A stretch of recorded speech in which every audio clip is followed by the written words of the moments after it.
I 로버 아이작 아시모프 Run Around. It was one of the Gregory Powell's favorite platitudes that nothing was to be gained from excitement.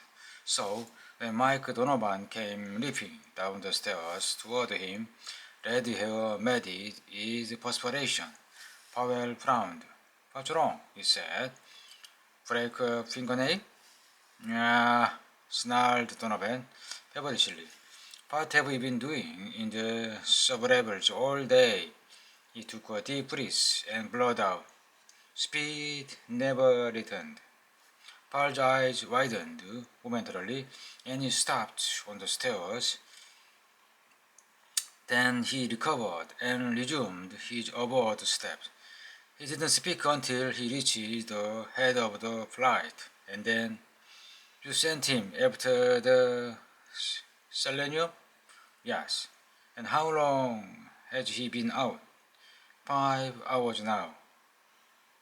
Silence. There was a devil of a situation. Here they were on Mercury exactly 12 hours, and already up to the eyebrows in the worst sort of trouble. Mercury had long been in Jinx, world of the system, but this was drawing it rather strong, even for a Jinx. Powell said, "Start at the beginning and let's get this straight." They were in the radio room now, with its already subtly antiquated equipment, untouching for the 10 years previous to their arrival. Even 10 years, technologically speaking, mean too much. Compare speed with the type of robot they must have had back in 2005, but then advances in robotics these days were tremendous. Powell touched the steel, gleaming metal surface gingerly, the air of disuse that touched everything about the room and the entire station was infinitely depressing. Donovan must have felt it, he began. "I tried to locate him by radio, but it was no go. Radio isn't any good on the Mercury Sunside. Not past 2 miles, anyway. That's one of the reasons the first expedition failed. And we can't put up the ultra-wave equipment for 6 yet. Skip all that. What did you get?" "I located the unorganized body signal in the shortwave. It was no good for anything except his position. I kept track of him that way for 2 hours and plotted the result of the map. There was a yellowed square of parchment in his hip pocket, a relic of unsuccessful first expedition, and slammed it down on the desk in vicious force, spreading it flat with the palm of his hand. Powell's hand collapsed across his chest, watching a long range. Donovan's pencil pointed nervously. "The Red Cross is the selenium full. You marked it in yourself." "Which one is it?" interrupted Powell.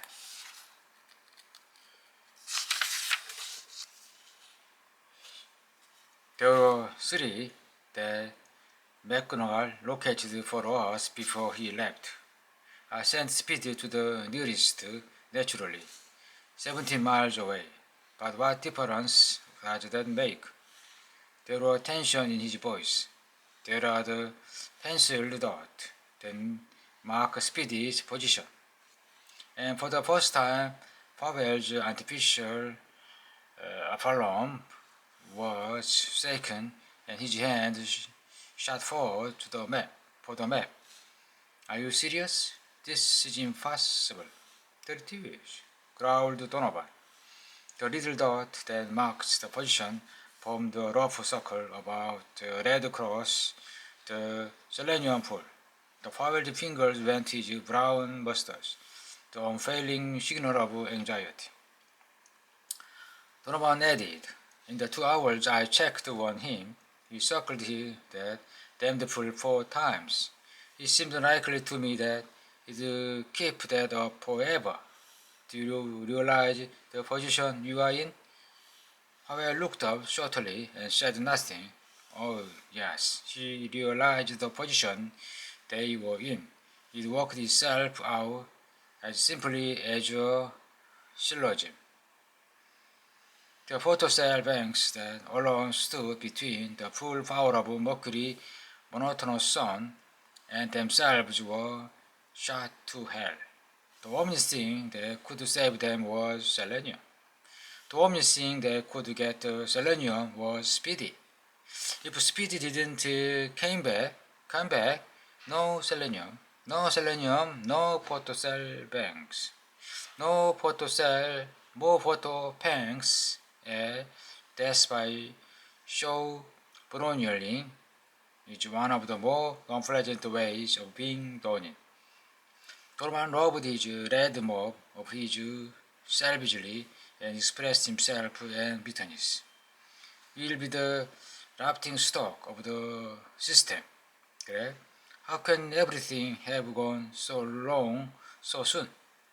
The great team of Pavel and Donovan is sent out to Mercury to report the ability of reopening the Sunside mining station with modern techniques and robots, and we ruin everything. The first day, a fully routine job too. We'll never live it down. You won't have to, perhaps, replied Powell quietly, if we don't do something quickly. Leaving anything done, or even just plain living, will be out of the question. Don't be stupid. If you feel funny about it, Greg, I don't. It was criminal, sending us out here with only one robot, and it was your bridge idea that could handle the photocell banks ourselves. Now, you are being unfair. It was a mutual decision, and you know it. All we needed was a kilogram of selenium. I still had the electrode plate in about 3 hours' time, and there are pools of pure selenium all over Sunside. McDowell's spectropreflector spotted 3 for us in 5 minutes, didn't it? What the devil? You couldn't have waited for the next conjunction. Well, what are we going to do, Pavel? You've got an idea? I know you have, or you wouldn't be so calm. You are no more a hero than I am. Go on, Spirit. We can't go after Speed ourselves, Mike. Not on the Sunside. Even the new insert shoot aren't good for more than 20 minutes in direct sunlight. But you know the old saying, said the robot to catch a robot. Look, Mike, maybe things aren't so bad. You have got 6 robots down in the sub-levels that we may be able to use if they work. There was a glint of sudden hope in Donovan's eye. You mean 6 robots from the first expedition? Are you sure? They may be sub-robotic machines. 10 years is a long time as far as robot types are concerned, you know. No, they are robots. I have spent all day with them, and I know they got positronic brains. Primitive, of course. He placed the map in his pocket. Let's go down.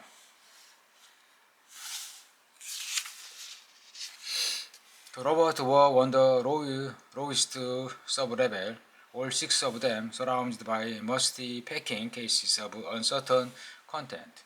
They were large, extremely so, and even though they were in a sitting position on the floor, legs straightened out before them, their heads were a good 7 feet in the air. Donovan whistled. Look at the size of them. The chest must be 10 feet around. That's because they are supplied with the world McCoopy gears. I've been over the inside, crummiest set you've ever seen.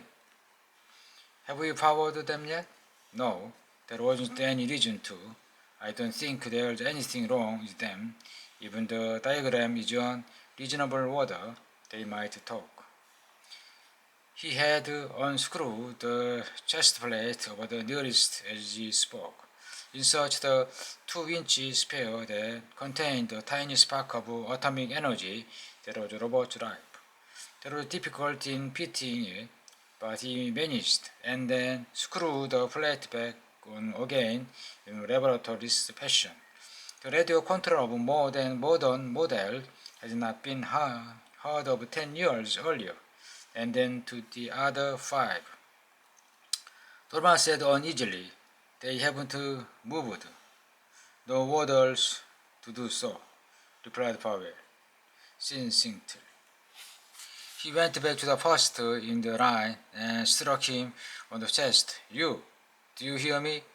The monster's head bent slowly, and the eyes fixed themselves on Powell. Then in a harsh, squawking voice, like that of a medieval phonograph, he grated, "Yes, master." Powell grinned humorously at Donovan. "Did you get that?" Those were the days of the first talking robots, when it looked as if the use of robots on Earth would be banned. The makers are fighting that, and they build good. The makers are fighting that, and they build good. Healthy slave complexes into the damned machines. It didn't help them, muttered Donovan. "No, it didn't, but they sure tried." He turned once more to the robot. "Get up." The robot towered over slowly, and Donovan's head craned, and he puckered lips whistled. Powell said, "Can you go out of the surface in the right?" There was a consideration while the robot's slow brain worked. Then, "Yes, master." "Good. Do you know what a mile is?"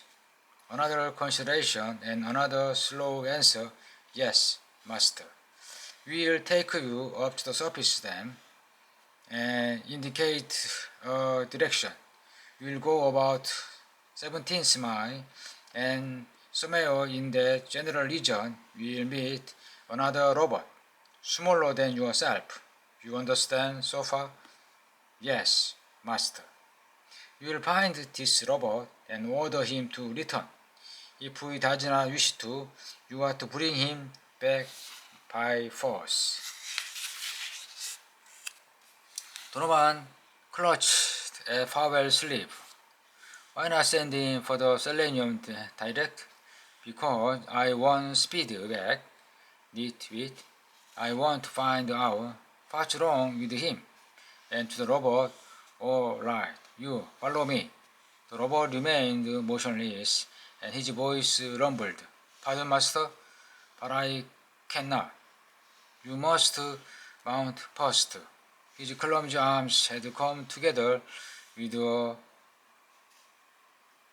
a swap, blunt fingers interlacing.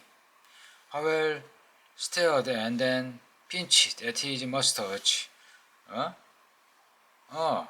Donovan's eyes bulged. "You've got to ride him? Like a horse?" "I guess that's an idea. I don't know why, though." "I can't see." "Yes, I do. I told you they were playing up robot safety in those days. Evidently, they were going to sell the notion of safety by not allowing them to move about without a heart on their shoulders all the time." "What do we do now?" "That's what I've been thinking," mutters Donovan. "You can't go out on the surface with the robot or it out. Oh, for the love of Pete. And he snapped his finger twice. He grew excited. Give me that map you've got. I haven't studied for 2 hours for nothing. This is a mining station. What's wrong with using the tunnels?